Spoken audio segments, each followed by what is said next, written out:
La prima fase più importante è pulire la sardina, quindi togliamo la testa che è l'interiore e poi sciacquiamola per levare quel po' di squame che ci sono, perché la sarda ce l'ha le squame ed è molto fastidiosa se capita, quindi questa operazione va fatta finché la sarda ancora è intera. Ecco, dopodiché noi apriamo la sarda,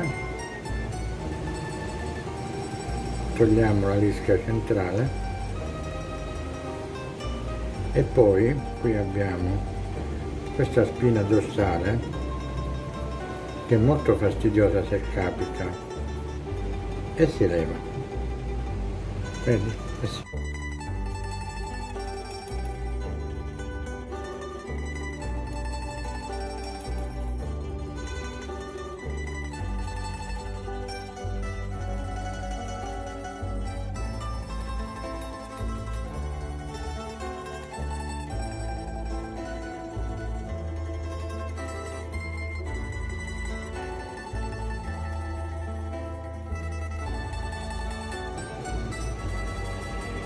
La stessa operazione va fatta anche per le sarde a beccafico.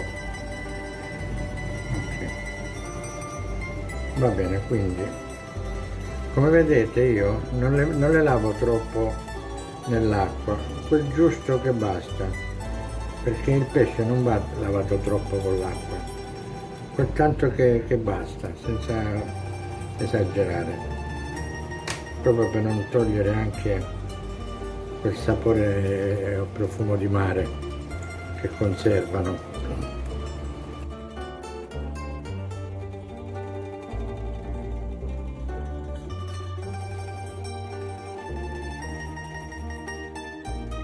Il periodo che deve aspettare quelle 3 orette e lo mettiamo appena nella busta senza chiudere troppo, così appoggiarla nel frigorifero semplicemente.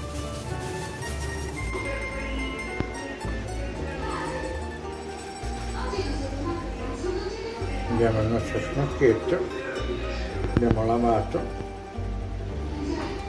adesso noi lo mettiamo tutto così nell'acqua bollente, nella stessa acqua che poi cuoceremo la pasta e le facciamo cuocere finché diventa bello tenero.